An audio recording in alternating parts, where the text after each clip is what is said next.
Muy buenos días a todos los que nos sintonizan a través de las diferentes plataformas del Ministerio Cristiano Iberoamericano. Hoy una vez más el Instituto Bíblico Casa de Oración tiene a bien compartir con ustedes un estudio bíblico. Estamos seguros que distintos hermanos en distintos países, en distintos lugares están reuniéndose para adorar al Señor. El texto de nuestro estudio del día de hoy está en Lucas capítulo 16, verso 1 al 9, en el nombre del Padre, del Hijo y del Espíritu Santo. Dice así: dijo también a sus discípulos: había un hombre rico que tenía un mayordomo, y este fue acusado ante él como disipador de sus bienes. Entonces le llamó y le dijo: ¿qué es esto que oigo acerca de ti? Da cuenta de tu mayordomía, porque ya no podrás más ser mayordomo. Entonces el mayordomo dijo para sí: ¿qué haré? Porque mi amo me quitará la mayordomía. Cavar no puedo, mendigar me da vergüenza. Ya sé lo que haré, para que cuando se me quite de la mayordomía me reciban en sus casas. Y llamando a cada uno de los deudores de su amo, dijo al primero: ¿cuánto debes a mi amo? Él dijo: 100 barriles de aceite. Y le dijo: toma tu cuenta, siéntate pronto y escribe 50. Después dijo a otro: ¿y tú cuánto debes? Y él dijo: 100 medidas de trigo. Y él dijo: toma cuenta y escribe 80. Y alabó el amo al mayordomo malo por haber hecho sagazmente, porque los hijos de este siglo son más sagaces en el trato con sus semejantes que los hijos de luz. Y yo os digo: ganad amigos por medio de las riquezas injustas, para que cuando éstas falten, os reciban en las moradas eternas. Palabra del Señor.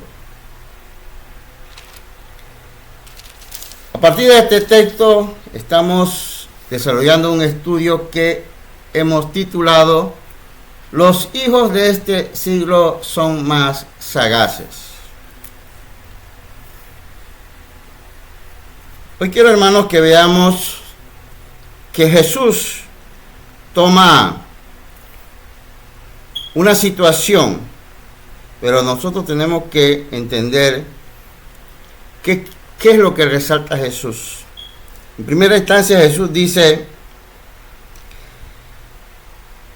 que aquí, en este escenario, esta escena que él relata, en esta parábola, nos habla de un mayordomo infiel que había disipado todos sus bienes. Y cualquiera puede pensar: bueno, esta historia nos habla de un mayordomo infiel. En realidad, recuérdense que esto es espiritual. Y todo lo que nosotros tenemos, trabajo, salud, casa, lo que tengamos nosotros, Dios nos los ha dado. De modo que la primera enseñanza o aplicación que podemos darle a este texto es que este mayordomo que Jesús habla no solamente es este mayordomo de la parábola. Este mayordomo es usted y soy yo. Porque Dios nos ha puesto a administrar cosas que muchas veces pensamos que son nuestras, pero nos olvidamos que el que nos dio la vida es Dios. Si tenemos trabajo, es Dios. Si tenemos una casa, es Dios. Si tenemos un carro, todo lo que tenemos, el que nos los ha entregado en nuestra mano para que la administremos, es Dios. De modo que, por decirlo así, en la primera aplicación, hermanos, que podemos ver desde la hermenéutica, interpretación bíblica, es que ese mayordomo no solamente es de esa historia, sino me representa a mí, te representa a ti. Porque en algún modo todos hemos hecho mal uso de los bienes que nos ha dado Dios, ¿o no? Ahora, dice la palabra. Y hacemos este análisis de esta forma, hermano, porque no tiene sentido. Diríamos que hay diversas hermenéuticas o interpretación hermenéutica, interpretación o formas de interpretar la Biblia. Entonces, diríamos que una de las hermenéuticas, sobre todo de carácter fundamentalista, ha sido la interpretación literalista, lo que ha dado lugar a muchos movimientos fundamentalistas, donde diríamos que se toma como si la palabra de Dios estuviera dirigida de forma directa a usted. Esa es una forma literalista y precisamente tal y como aparece allí. Entonces, la otra forma de interpretación bíblica es lo que se llama, hoy por hoy se le llama la alta crítica, o lo que algunos llaman la hermenéutica liberal, la cual pues ve la Biblia como un relato de fábula. Eso, este es el otro extremo, ¿no? Nosotros no estamos ni el lado fundamentalista ni el lado de la llamada alta crítica o liberal, ¿no? Que es un tema que hemos estudiado en otro momento, pero eso para ubicarnos en la interpretación que estamos dando, es el contexto histórico crítico. Esa es la que nosotros usamos, en el cual nosotros estamos haciendo lectura de un tema, pero no tiene sentido si nosotros no lo sabemos aplicar al contexto de hoy, a nuestros tiempos. Entonces,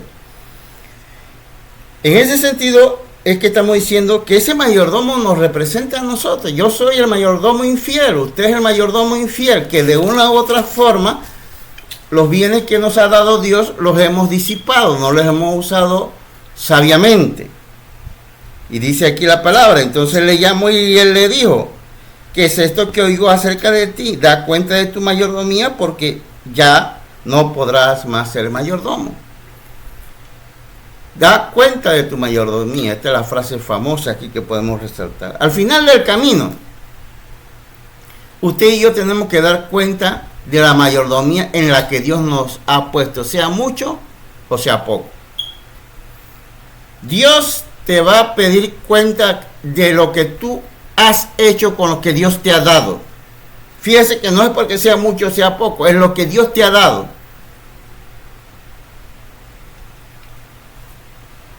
Te dio un carro. Bueno, por esa mayordomía Dios te va a pedir cuenta, dice aquí. Da cuenta de tu mayordomía. Te dio un salario mínimo. De eso te va a pedir cuenta Dios.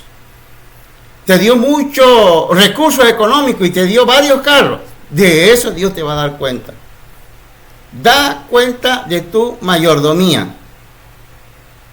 ¿Qué hiciste con las cosas que Dios te dio? Verso 3. Entonces el mayordomo dijo para sí: ¿qué haré?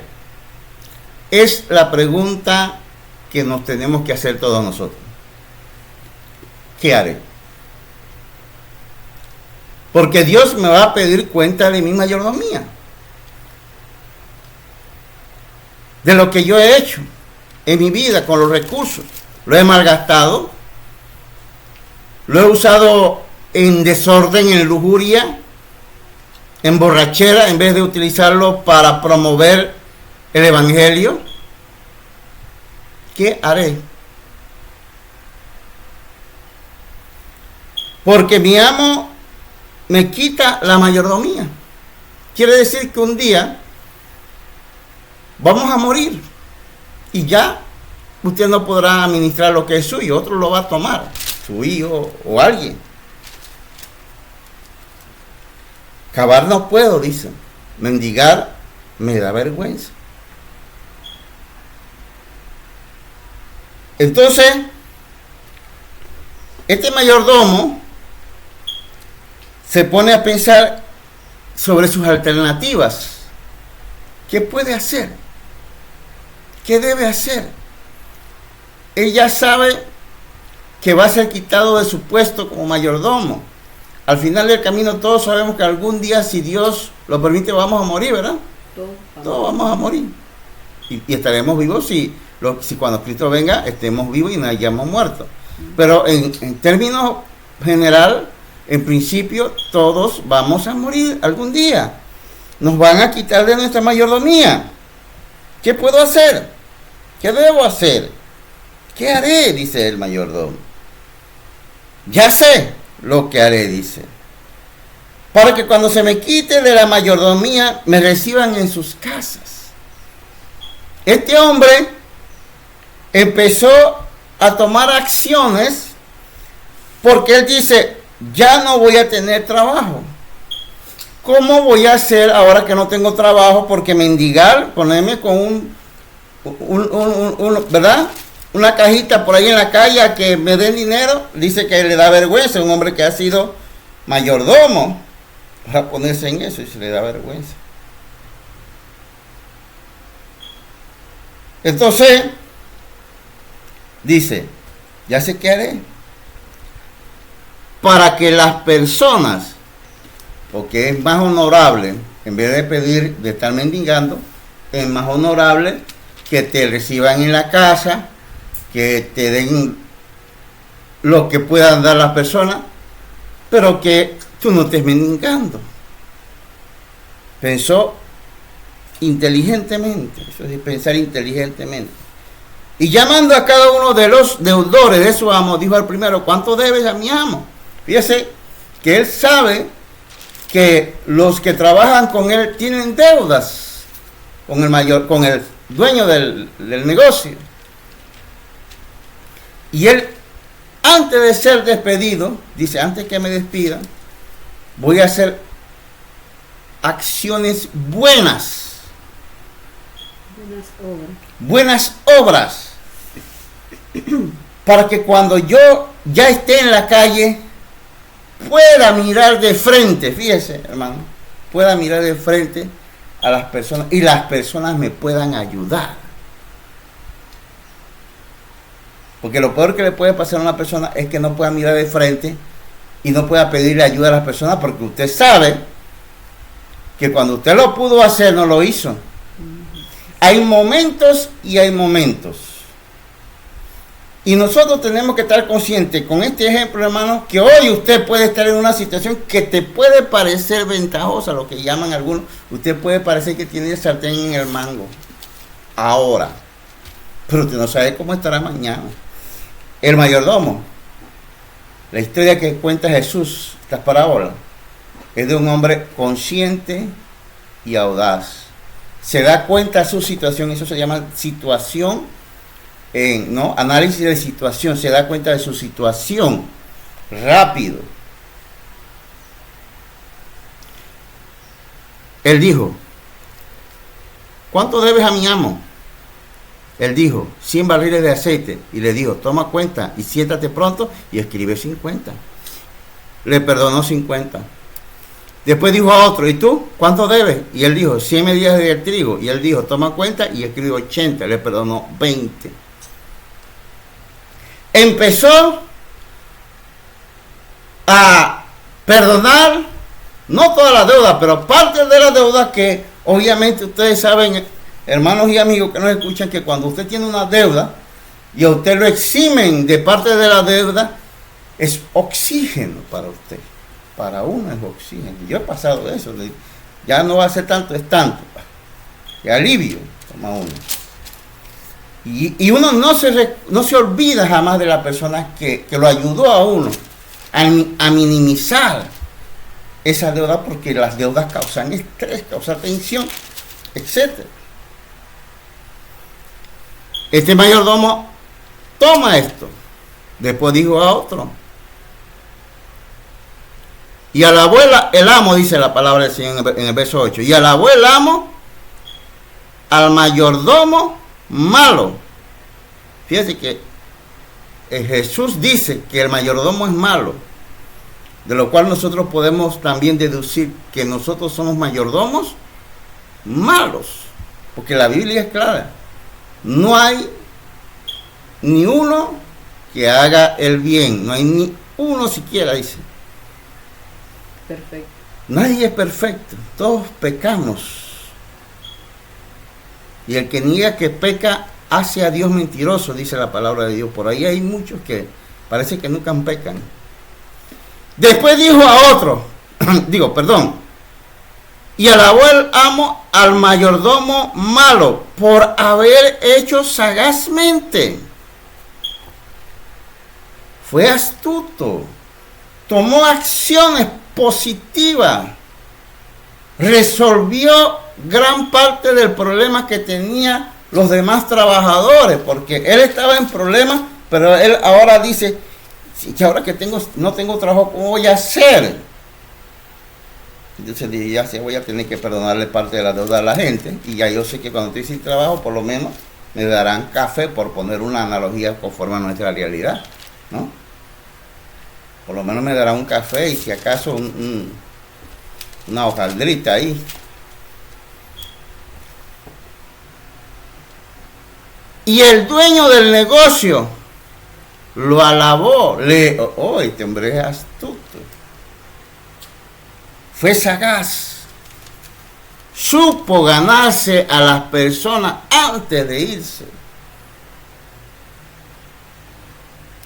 Y dice, verso 8, en la parte complementaria de este verso, dice, porque los hijos de este siglo son más sagaces en el trato con sus semejantes que los hijos de luz. Aquí Jesús, aquí está, diríamos,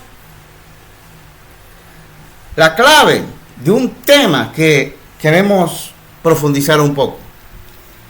Pero vamos a leer el verso 9 antes de entrar en eso. Yo os digo, dice, fíjese lo que Jesús nos pide a nosotros. En esa sagacidad que usted y yo tenemos que tener como mayordomos, como cristianos. Ganad amigos, dice, por medio de las riquezas injustas, para que cuando éstas falten, os reciban en las moradas eternas. Aquí Jesús no es que está de acuerdo con las cosas malas, en el engaño. Aquí lo que Jesús está resaltando es la actitud sagaz de este mayordomo. Entonces, aprendizaje con este verso 9 antes de entrar en el 8, que es una parte medular. ¿Qué yo debo hacer con mis recursos, con lo que Dios me da? Dice Jesús, ganad amigos. Y Jesús nos ha mandado una misión, llevar el evangelio. ¿Qué debo hacer con los recursos que Dios me da? Ganar almas para Cristo. Llevar el evangelio y ganar a las personas para Cristo. Eso es lo que yo debo hacer.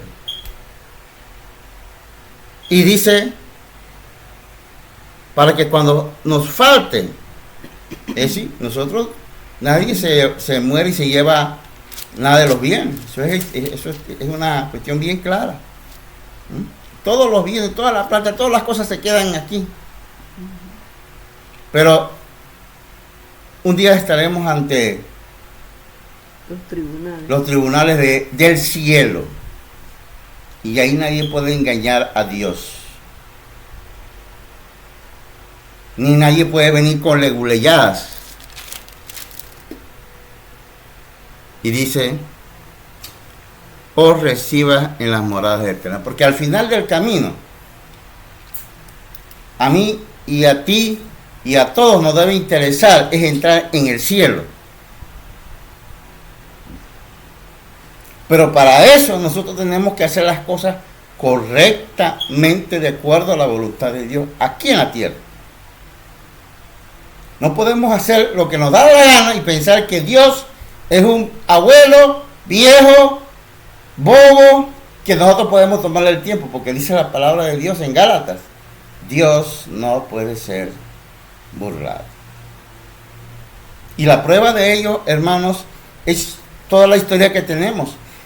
Dice la palabra del Señor que Lucifer, que por cierto, nadie pone ese nombre a nadie, pero ese es el nombre de Satanás y quiere decir ángel de luz. No era un nombre feo, ahora suena feo. Era un ángel extraordinario en belleza. Imagínense, portador de luz. Criatura hecha por Dios.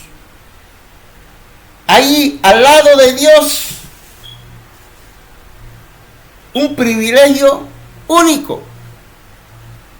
Pero Lucifer o Satanás le entró orgullo, le entró soberbia y le entró rebelión y arrastró a varios. Y la palabra de Dios, eso lo dice claramente la palabra en los libros de escritos por el apóstol Pedro, por el apóstol Juan. Dice la palabra del Señor que Dios no pasó por altos estas faltas.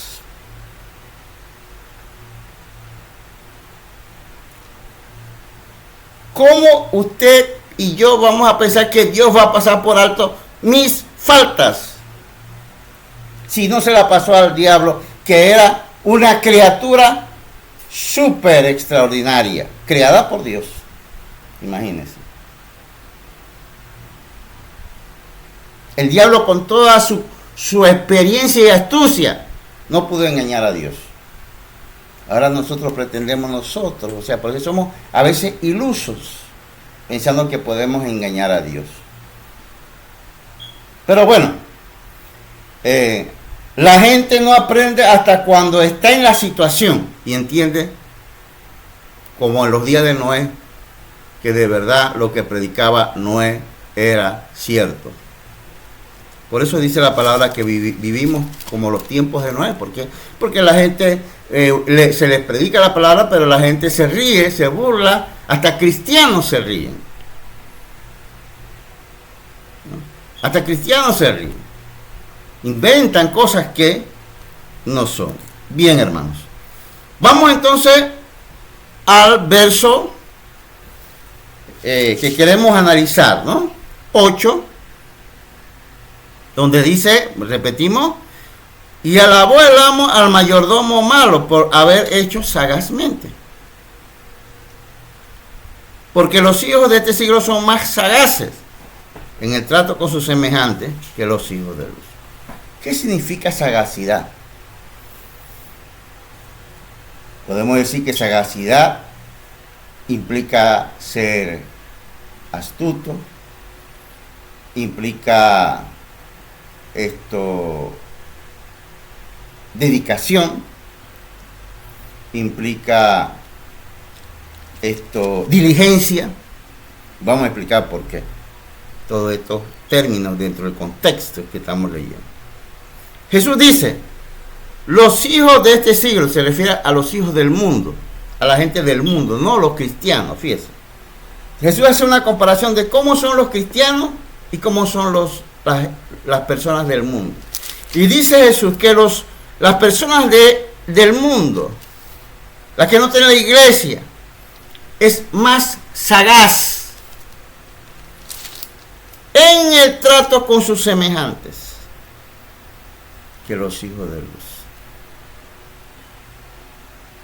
Los hijos de luz tienen un problema comparativo, dice. No tienen diligencia, en otras palabras, por eso hablé de diligencia. Jesús dice, ser sencillos como paloma y astutos como serpientes. No son astutos en el trato con sus semejantes. En cambio, los del mundo, sí. Y vamos a ir viendo casos, porque esto no se entiende si no lo vemos de forma práctica. Recuérdense que no estamos hablando que los del mundo son santos o son buenos. No, es que Jesús no está resaltando eso. Que Jesús está resaltando es la sagacidad que nosotros debemos aprender. Entonces, ¿qué quiere decir que los hijos de este siglo son más sagaces si vemos el ejemplo del mayordomo infiel? Que fue perdonando deudas, parte de las deudas. En otras palabras, ¿cómo podemos catalogar esto dentro del contexto? Usó una política positiva con sus semejantes, el mayordomo. Y eso lo vemos, hermanos. Yo, por lo menos como profesor, también lo puedo decir.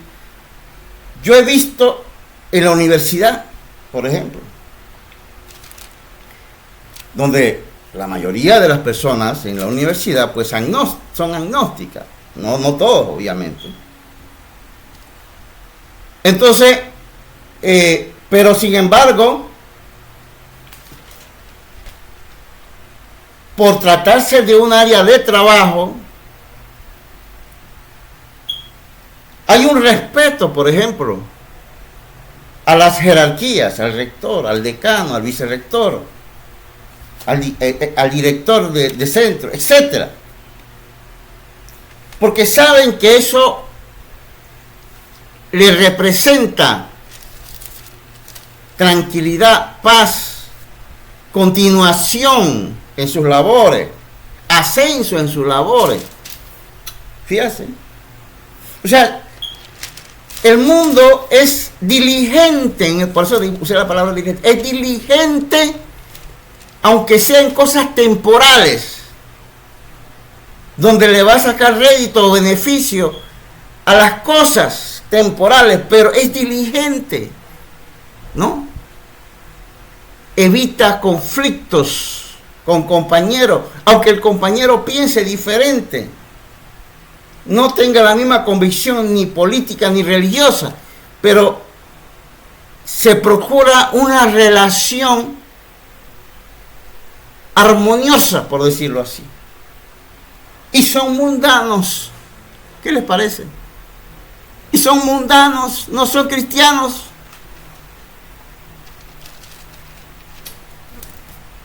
Pero Jesús dice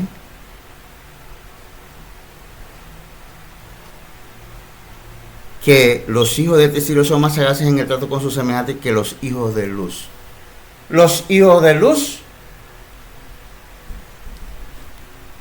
no tenemos esta misma conducta con nuestros semejantes.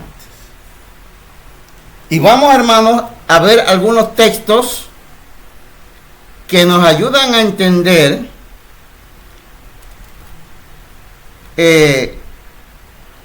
por qué Jesús, por qué los apóstoles se refirieron a la falta de diligencia. En cambio, nosotros tenemos cosas espirituales, no terrenales, y no tenemos la misma diligencia con nuestros semejantes. Vamos a entonces a leer Juan 12:36 para ir comprendiendo un poco lo que estamos señalando. Juan 12, el Evangelio de Juan, capítulo 12, verso 36. Nos dice así la palabra. Juan 12, 36. Dice así. Jesús, ya hablándole a los cristianos, hermanos, a sus discípulos, dice: entre tanto que tenéis la luz, creed en la luz, para que seáis hijos de luz. Jesús está diciéndole a los discípulos y a nosotros, después de 21 siglos, ustedes son hijos de luz.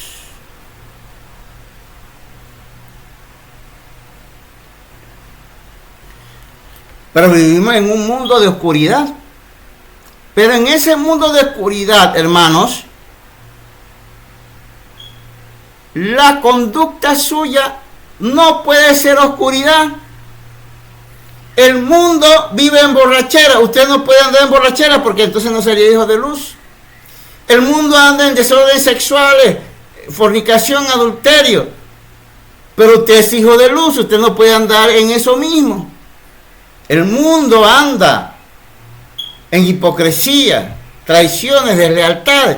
Usted no puede andar así, porque usted es hijos de luz.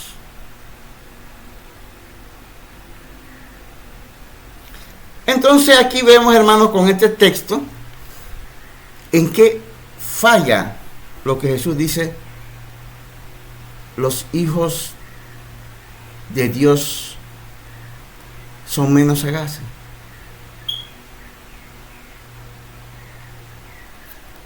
Ejemplo, le puedo decir, yo recuerdo que hace 40, 50 años hacia atrás, por ejemplo, decir que alguien era una mujer fuera prostituto, eso trataban de mantenerlo en secreto de Estado, porque era una vergüenza familiar. O si alguien era gay, también, porque era una vergüenza. De pronto entró el tema de la liberación. Y resulta que ahora estos grupos propagan a los cuatro vientos lo que son. Y sin embargo, el hijo de luz, el cristiano, apenas se distancia un poco de la iglesia, su luz se apaga. No quiere que andan como Pedro. Tú también eres uno de ellos. No, ni conozco a tal persona. Así somos los hijos de luz. Cuando salimos un poco a la distancia en nuestro trabajo, en nuestro caminar diario, no queremos que nos identifiquen como cristianos. Y sin embargo el mundo le grita a los cuatro vientos lo que son. ¿Quién es más sagaz? ¿Quién está actuando con mayor sagacidad en esa situación? Fíjese que no estamos hablando que está bien lo que hace lo del mundo. Jesús nunca resaltó eso. Jesús lo que está resaltando es la sagacidad con que el mundo actúa. Y muchas veces nosotros, porque simplemente tuvimos un puesto, ya, no quiero que sepan que soy hermano, que soy cristiano, no quiero que sepan que voy a la iglesia X. Qué tontos somos, no somos sagaces, no somos sagaces. Seguimos, vamos a leer Efesios 5:8, para ir viendo en dónde fallamos como hijos de luz. 5:8 dice, y Pablo habla de esto, hermano, porque él estaba viendo que los hermanos no eran sagaces. Dice, porque en otro tiempo eras tinieblas, mas ahora sois luz en el Señor. Andad como hijos de luz. Pero ustedes no son sagaces. ¿Qué cosa? Grítenle a los cuatro vientos que ustedes son cristianos, que son hijos de luz. Eso es sagacidad, ¿no? Y mire, si hay algo que yo he aprendido, hermano, porque yo digo esto no porque sea perfecto, yo tengo más de 50 años en la fe y todo ha sido un proceso. Y yo les digo a ustedes que cuando uno abiertamente dice que uno es cristiano, la gente que está alrededor que no es cristiana ya sabe a qué atenerse. No lo invite a él porque en la fiesta no lo invite, ¿para qué? Agua fiesta. Ya, usted se evita un problema. Pero si usted anda así calladito, que no quiere que sepa si está o no es, dice, bueno, vamos a invitarlo para que llegue. Y usted, claro, al no querer ser sagaz, dejando sentado quién es, tarde que temprano lo van a enredar. ¿Por qué? Porque no es sagaz. La sagacidad significa que yo expreso lo que soy y lo que siento. Jesús nos pide que seamos sagaces. Vamos a leer un último texto, primero a los Tesalonicenses, capítulo 5, versos 5 y 6. Dice así la palabra del Señor. Dice: porque todos vosotros sois hijos de luz, hijos del día. No somos de la noche ni de las tinieblas. A veces nosotros andamos como hijos de las tinieblas. Yo soy hijo de luz, que ando comportándome como un hijo de las tinieblas. Hay quienes se dicen que son cristianos y cuando están a solos en su escenario solitario, inclusive hasta predicadores, he visto en esto, tienen un vocabulario obsceno, igual que el del mundo. Hay gente que en el mundo inclusive tienen un vocabulario menos vulgar, con más cuidadoso. Dice: porque todos vosotros sois hijos de luz, hijos del día. No somos de la noche ni de las tinieblas. Por tanto, le está exhortando a los tesalonicenses Pablo: no durmamos. ¿Cómo estaban? Dormidos. Es decir, que estos hermanos no eran sagaces, porque estaban dormidos como los demás, sino velemos y seamos sobrios. Entonces, pues los que duermen de noche duermen y los que se embriagan de noche se embriagan. Pero nosotros, que somos del día, seamos sobrios, abriéndonos vestidos de la coraza de fe, amor y con la esperanza de salvación como yelmo. Entonces, aquí vemos, hermanos, que a veces nosotros, que somos cristianos, no somos sagaces porque nos da vergüenza que el vecino sepa que ahora ya yo no tomo trago, que el vecino sepa que ahora ya yo no voy a parrandas. Ay, no, ¿qué va a decir mi vecino? No. Entonces, no somos sagaces.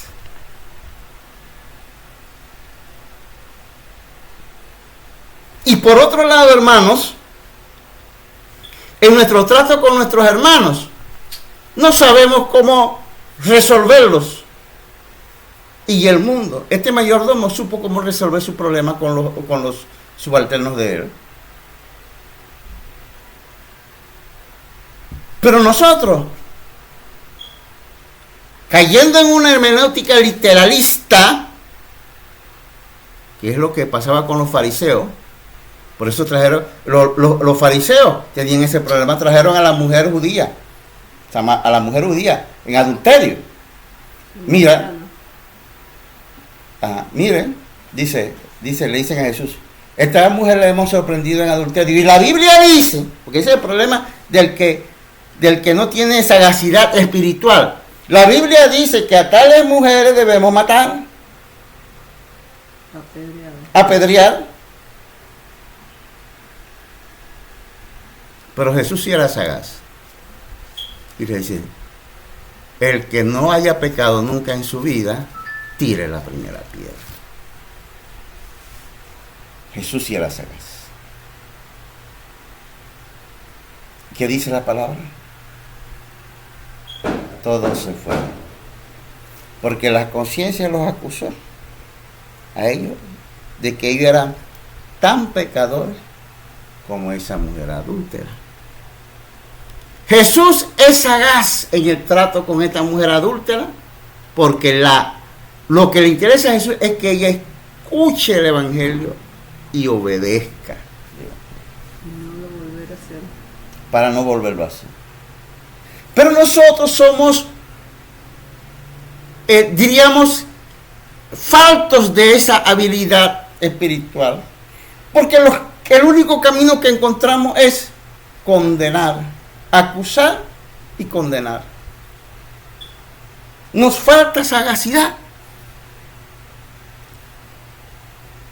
Hermanos en Cristo, estamos viviendo momentos difíciles, donde nosotros tenemos que recordar las metas nuestras, dice la palabra de Dios, puestos los ojos en Jesús. Mis ojos no deben estar puestos en ninguna persona, en Jesús. Dice la palabra de Dios que nosotros estamos buscando una patria celestial. Yo estoy buscando eso. Usted debe buscar eso. Y la palabra del Señor nos encomienda, Jesús mismo, una tarea fundamental para nosotros. Es salvar almas. Salvar almas. Esa es la tarea fundamental. Llevar el Evangelio y salvar almas. Y tenemos que recordar, hermanos, porque a veces nosotros nos olvidamos en esa sagacidad de la que habla Cristo, que Cristo me perdonó mis pecados. Por eso Pablo decía, Cristo perdonó los pecados nuestros, de los cuales yo soy el primero. O sea, él se ponía como el primero que necesitaba el Evangelio.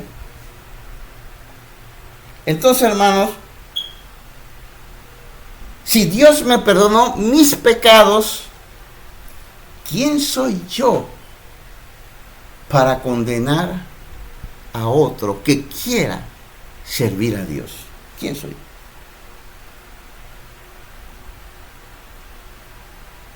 Pero a veces, hermanos, caemos en la condición que cayeron los apóstoles de Jesús. Cuando los niños querían estar cerca de Jesús, fíjense, a veces nosotros vemos personas que quieren estar cerca de Jesús. Esos niños representan a personas que quieren estar cerca de Jesús, que quizás no son gente muy estudiada, que no son gente de alta sociedad, sencillas, pero quieren estar cerca de Jesús. ¿Qué dijeron los apóstoles? Aparten a esos niños. Aparten a esos niños de Jesús. Que no lo molesten. Es decir, nosotros en vez de dejar que los niños vengan a Jesús, lo que estamos haciendo es apartarlos. Y Jesús deja en vergüenza a sus apóstoles, porque Jesús, ¿qué dijo? Palabra lapidaria, hermano, que nos debe hacer entrar en reflexión. Jesús dijo, dejad, le dice a los discípulos, dejad, porque ellos estaban apartando. Y él dijo, dejad a los niños venir a mí. Fíjese, ¿sabe quién a veces es el que no quiere que usted se acerque a Jesús? Los propios que están cerca de Jesús. Los propios que dicen que son líderes, que son cristianos. Esos son muchas veces los que quieren apartarlo a usted de que usted se acerque a Jesús. Y Jesús vivió eso y dijo, dejad a los niños venir a mí. Que el Señor les bendiga. Amén.